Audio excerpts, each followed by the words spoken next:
એક ભાઈ રોજ સ્વામીજી એકલી લોટરીની ટિકિટ જ લે, અને ભાઈ અભણ, બેન ભણેલા, મૂળથી બેન જ રવાડે ચડાવેલો. કાંઈ કરવું ન પડે, જો એક ટિકિટ લાગી ગઈ હોય ને તો ભાવ સુધરી જાય ને ઓલે ટિકિટે ચડાવી દીધો. બમ્પર ઇનામ 3 કરોડ, પહેલું ઇનામ 3 કરોડ, અને ટિકિટ લઈ આવ્યો. અને સમય જતા જેથી ડ્રો હતો એ ડ્રોની તારીખનું છાપું બેને લીધું, અને સ્વામીજી બન્યું એવું કે એ પહેલું જ આને લાગી ગયું 3 કરોડ. બેને નક્કી કર્યું 3 પૈસા ભેગા ભાડ્યા નથી ને આને 3 કરોડની ખબર પડશે તો કમાઈને સટકી જાય, અને આપણે સત્તા ધણી વગરની થઈ જાય. તો કરવું શું?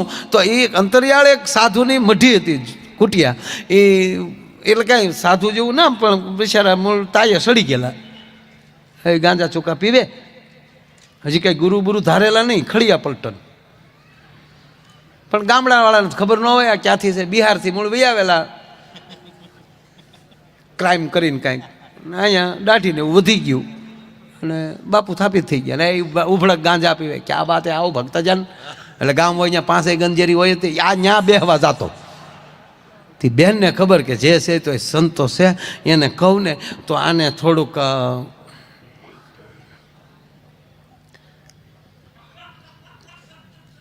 બોલવા દે, પછી દાંત કાઢી. તે એ બેન ત્યાં ગઈ ને કીધું કે બાપુ પ્રણામ. પ્રણામ બેટા, ઓળખતે હો બાપુ? નહીં બેટા, હું નહીં ઓળખતો દીકરી. जो आता है ना घुघू, हाँ एना हमें घरवाला है. घरवाला क्या होता है बेटा? ये घरवाला करता है ना, इन्हें घरवाला कहते हैं. कारण के घिरे वाળવા સિવાય કઈ હતું નહીં. થોડા કામ હે ને એટલે આવ્યા હે કે કાંઈ વાંધા નહીં બેટા, કામ હો તો બોલો. કે એમાં એવા હે કે એમાં કામ એવા હે કે हमारा जो ધણી હે ને એ हमारा ધણી હે, પણ ધણી હે ને એ થોડાક લુખે છે. 3 पैसा एक हारे भेगा नहीं छा है. लॉटरी का टिकट लिया था बाबू. अच्छा, लॉटरी का टिकट लिया था? हाँ बाबू, आपकी कृपा से. तो पहला इनाम 3 करोड़. अच्छा, 3 करोड़? ये बापू ही ताड़ी में ले आवेला. हाँ 3 करोड़? हाँ हाँ बाबू 3 करोड़. अने बापू उसको थोड़ा थोड़ा समझा देना. अरे समझाइए कि क्यों समझाने का क्या है कि इन्हें को 3 करोड़ लग गया. अच्छा, अपने सेवक को 3 करोड़? हाँ बापू, तुम्हारे सेवक को 3 करोड़ लग गया है.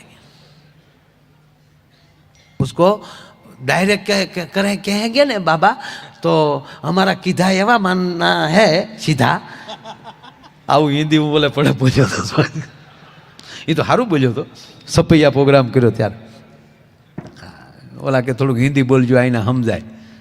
હા, અને ત્યાંના યાદવો બહુ આવ્યા. એને એમ કે આ માયાભાઈ યાદવ છે તો એ કે આ મુલાયમ કરતાં મોટા આવી છે એવું સમજીને બહુ આવ્યા. મેં કીધું હું એ લાइन का नहीं हूँ.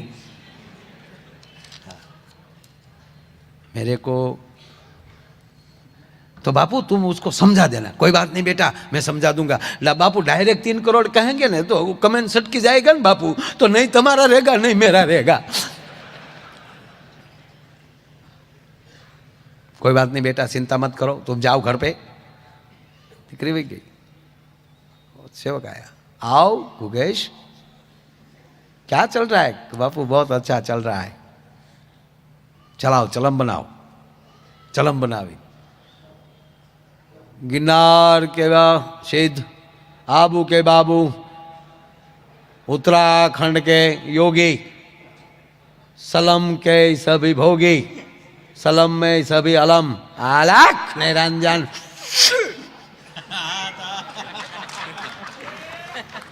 આમ હામ હામી ક્યાંય ઘડીકો. અને પછી બાપુએ ઘડીક નાખોરામાં લઈ ધવાડા કાઢ્યા.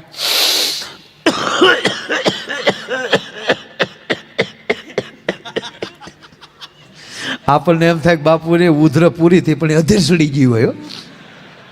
2 મિનિટ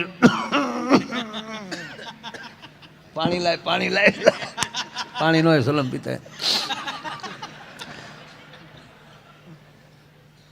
તો 2-3 શર્ટ મારી પછી કીધું દેખો બોલો गोगो. हाँ बाबू, तुम लॉटरी का टिकट ले आए? कहा बाबू ले आए. भोलेनाथ की कृपा के भाई बेटा. लॉटरी का टिकट कौन लेता है? भाग्यशाली लेता है, और सदगुरु की कृपा हो जाएगी बेटा। लॉटरी की टिकट तुझे ही लगेगी बेटा। दांत मत काटना, पग की आटी मत लगाना, सीधा बैठना, वरना भैरवा आएगा। हाँ, जरा सीखना, साधु के पास जाना, ही हाँ मत करना, बीड़ी बीड़ी पीना ले। हाँ देखो गुरु, तुमको लग जाए ऐसे हमारी इच्छा है, पर मान लो बेटा कि 3 करोड़ तुझे लग जाए तो तू क्या करेगा? कहीं न हो ने त्यारे उदारता बहु हो।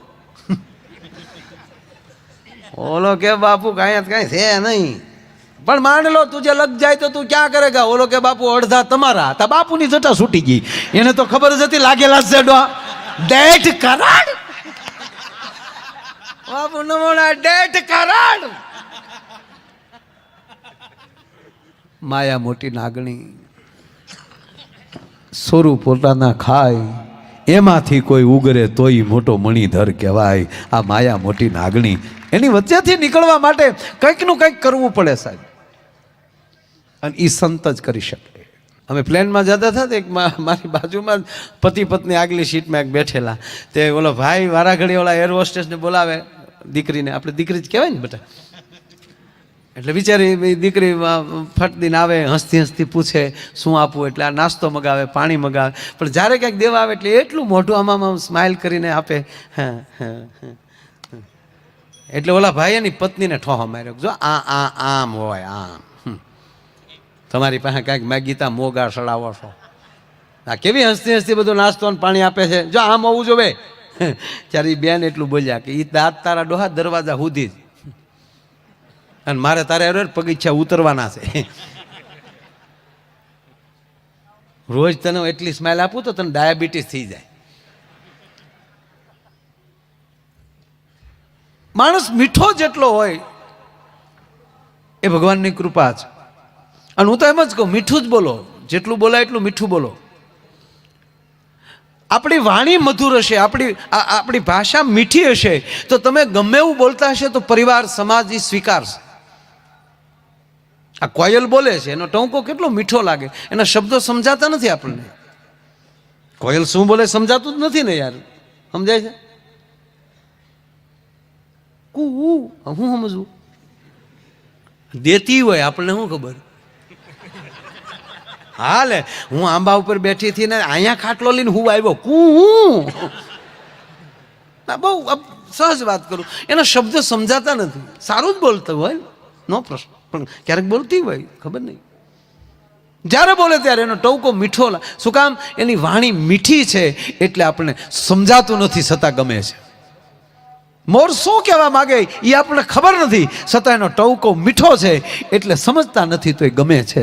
ઘોડિયામાં ઘૂઘવાટા કરનારું બાળક શું બોલે છે એ સમજાતું નથી, છતાંય ઘૂઘવાટો મીઠો છે એટલે ગમે છે। તાજા તાજા વેહવાળ થયા હોય ને તાજા તાજા લગ્ન થયા હોય, કેવું મીઠું લાગે। હજી સંબંધ થયો હોય ને ફોન આવ્યો હોય અને સામેલી ઘડીક ન બોલે તો બોલ ને યાર, કેમ કાંઈ બોલતી નથી યાર, આમ જો બકા, આ ઓલી બાજુ બકા કે લે, બકા, બકા તો ભાગવતનું પાત્ર છે, બકો ને બકા, બકી ને બકો, પૂતનાનું સાચું નામ બકી, એનો હગ્ગો ભાઈ બકાસુર, એ બે ઘરવાળી પછી એના પતિને કે બકા। એક બેન તો ખીજાણા, તારી કરતા તો કોઈક રાક્ષસ હારે લગ્ન કર્યા તો સારું હતું, તો ઓલો ઉભો બહુ કે બેન ભાઈમાં ન થાય, ભારુમાં ફલા થાય, કોઈને પાછું તો પડવું જ નથી। બોલો, વાણી અને વિવેક, માણસમાં કરોડો રૂપિયા હોય પણ એની વાણી મધુર ન હોય, માણસમાં કરોડો રૂપિયા હોય પણ એ માણસમાં વિવેક ન હોય, માણસમાં કરોડો રૂપિયા હોય પણ એ માણસમાં આદર ન હોય, માણસમાં કરોડો રૂપિયા હોય પણ એને આંગણે આવકાર ન હોય, સાહેબ કૂતર્યું ન જાય એની પાસે કોઈ દી, એ માણસ નથી। માણસ રૂપિયાથી રૂડો નથી લાગતો, એનો ગુરુ કોણ છે એનાથી બહુ રૂડો લાગે છે. માણસ રૂપિયાથી રૂડો નથી લાગતો, એ કોની સાથે બેઠો છે એના ઉથરથી માણસ રૂડો લાગતો હોય. સાહેબ, એકલો માણસ રૂપિયાથી રૂડો નથી લાગતો, એ ઘરમાં સંસ્કાર કેટલા છે એના ઉપર માણસ રૂડો લાગે છે. આજ મારી ને તમારી બધાની પરિસ્થિતિ મોબાઈલ કરવાઈ ગઈ છે. કોઈના છોકરાને તમે સસ્તો મોબાઈલ નથી લઈ એમ કહેવાય દઈ શકતા. પરિવારને પ્રેમ કરવાનું આપણે ઓછું કર્યું એટલે છોકરાનો પ્રેમ ડાયવર્ટ થઈ ગયો, મોબાઈલમાં ને એમાં આવી ગયા. મારા વિદ્યાર્થીને મેં એકવાર હમણાં પૂછ્યું, સાંઈરામભાઈ અહીંયા આવ્યો ત્યાં સ્કૂલે, અને એણે પૂછ્યું, બહુ સારું પૂછ્યું.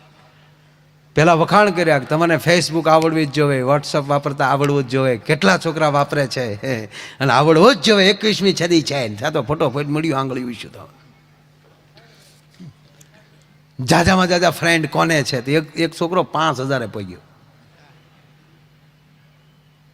પછી કીધું કે 5000 એક પણ તારા ફ્રેન્ડે કોઈ દી તને એવું મેસેજ મોકલ્યો છે તારામાં કે આવતા વર્ષની ફી તારા બાપાને કહેજે ન ભરે, અમે મિત્રો ભેગા થઈને તારી ફી ભરી દે છે, એવું કોઈ કીધું કે ના?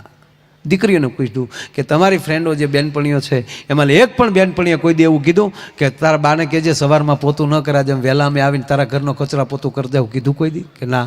તાક તો એ તમારા મિત્ર નથી, તમારો ટાઈમ બગાડે છે, તમારી ગતિને રોકવાની કોશિશ કરે છે, તમારા ધર્મને રોકવાની કોશિશ કરે છે, તમારા સંસ્કારને રોકવાની કોશિશ કરે છે. મહેરબાની કરીને એમાં બહાર આવો. આખો દિવસ. બીજી વાત, દરેક યુવાનો ભણે છે, કોલેજ કરે છે, દીકરી દીકરાઓ બધા, એને સાથી ઠોકીને કહું, ઘડીક અટકી જવું. ખરાબ વિચાર આવે ત્યારે. એક સંત બેઠેલા, રાજાએ એક એવી નૃત્યાંગનાને બોલાવી અને નૃત્યાંગના નૃત્ય કરતી હતી અને એના સદગુરુને ત્યાં બોલાવ્યા કે આપ સંગીતના જાણકાર છો, આપ બેસો. ટૂંકી વાત લઈ લઉં સાહેબ.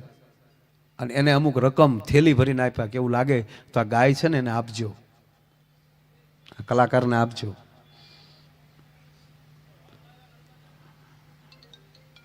ટૂંકી વાત, છેલ્લી કડી ભેરવીને આવી ગઈ અને એમાં એટલું જ કહેવાય ગયું, થોડી જિંદગી છે, બહુ ખર્ચી, બહુ વાપરી નાખી છે, તે હવે થોડીક વધી છે અને એને વાળી લે. ગીત બહુ મોટું છે, એમાં નથી જાત, ખાલી એનો અર્થ કહી દીધો તમને કે આવું બોલાણું એટલે સંતે આખી થેલીનો ઘા કરી અને ઊભા થઈ ગયા.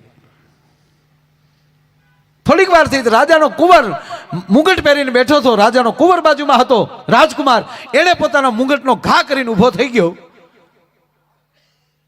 અને બાજુમાં જેની દીકરી બેઠી હતી એ પણ ફડક કરતી ઊભી થઈ ગઈ. ત્યારે રાજા પૂછે છે કે તમે કેમ આમ ઊભા થઈ ગયા? પેલા સંતને કીધું. ત્યારે સંતે એવું કીધું કે મારે એમ હતું કે હજી 2 શિષ્યો બનાવતો જાઓ અને મારો વારસો જળવાઈ રહે, અને રાજા પાસેથી ક્યાંક રકમ આ થેલી દેવી નથી, આ દાનમાં લઈ લઉં, પણ એમ છું બોધ ગઈને થોડી લઈને સુધારી રહે તો હવે એટલા રૂપિયામાં મારે હું માથું મારું? રાજા એ જ મારો છે તો પછી મારે ચિંતા શું છે? આજ મારો સેવક છે.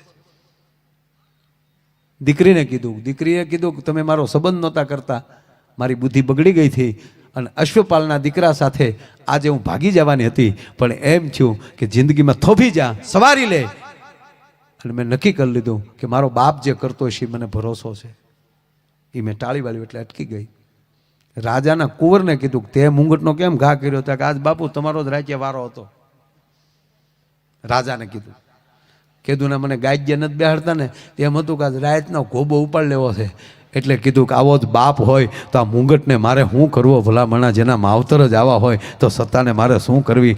એક ક્ષણભરનો વિચાર છે એ માણસને યુટર્ન મરાવી દે. માછલી પાણીમાં જ રહે છે, પણ એને પાણી પીવું હોય તો એ પાણી પીવા માટે એને થોડીક પલટી ખાવી પડે, અને એ પલટી ન ખાય ને તો એ માછલી પાણીમાં હોવા છતાં તરસી મરી જાય છે. એમ જીવનમાં તે પલટી યુટર્ન નહીં આવે ને તો હું તમે સંસારમાં હોવા છતાં, સમાજમાં હોવા છતાં એકલા ખોટા મરી જાઓ. સંગ હારો કરવો. એટલે વિદ્યાર્થીને વાત કરતો હતો, કોઈ પણ વ્યક્તિ છે એના એમ વાત એટલી જ છે કે એમાં ભાવ કેટલો છે, સ્નેહ કેટલો છે. એટલે મને ગીત યાદ આવ્યું સાહેબ કે સાંભળ સૈયર રાજ એ રસિક દિલની એ વાત જો સાંભળ સૈયર રાજ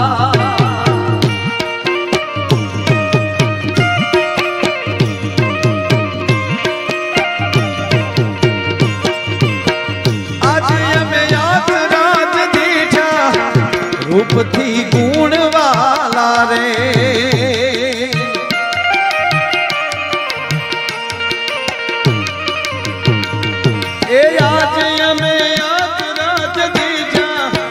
રૂપથી ગુણવાલા રે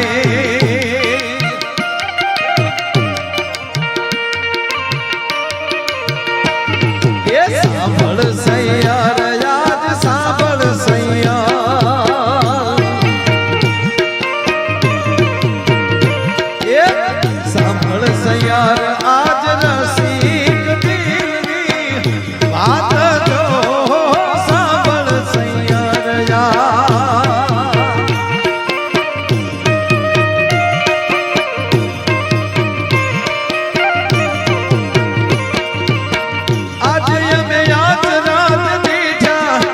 રૂપથી ગુણવાલા રે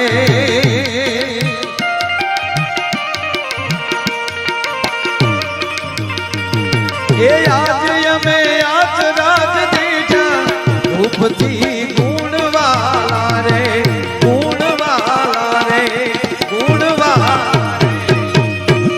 સાંભળ સૈયર આજ રસિક દિલની વાત જો આજ અમે અચરજ દીઠા રૂપથી ગુણવાલા. માણસમાં વાત એટલી છે ગુણથી વખણાય છે. ઓલા આપણે નોટબંધી આવી ને સ્વામીજી ત્યારે ઓલે કંઈક 4000 મળતા લાઈનમાં ઉભા રહેતા ત્યારે, કારણ કે એક સાથે બધું ઓલું થાય એટલે થોડુંક ફાળવામાં તકલીફ તો પડે જ. તે એક ભાઈ બિચારો 2 દિવસે લાઈનમાં લઈ 4000 લઈને આવ્યો. પછી 2000ની નોટું ઘરે તો જોયું નહોતું કોઈએ. તે એ ભાઈ બિચારો 2000 રૂપિયા લઈને આવ્યો અને 2 દીથા લાઈનમાં હતો એટલે સીધા કપડાં ત્યાં મૂકી અને બિચારો વયો ગયો બાથરૂમમાં નાવા ગયો ને પછી લાઈન આવ્યો એટલે ઘરવાળીએ ગગલાવ્યા બેને. એ કે પૈસા મળે ન મળે ચિંતા ન કરાય, ધંધો ન બદલાવાય. બોલો કે મેં શું ધંધો બદલાવ્યો? લોટરીની ટિકિટ હું લેવા મળ્યા? બોલો કે હું ક્યારે લોટરીની ટિકિટ લેવા ગયો? અરે મેં આગળ તમારા ખિસ્સા જોયા, 2 ટિકિટ નીકળી ગુલાબી. ક્યાં નાખી? એ તો મેં ફાડી નાખી દીધી. એ ટિકિટ નહોતી, એ જ મુદ્દો હતો. હા હા હા હા અને રૂપિયા તો ખરેખરો છે હો સાહેબ. એ પૈસો પ્યાર કરાવે સંસારીને, પૈસો પ્યાર કરાવે.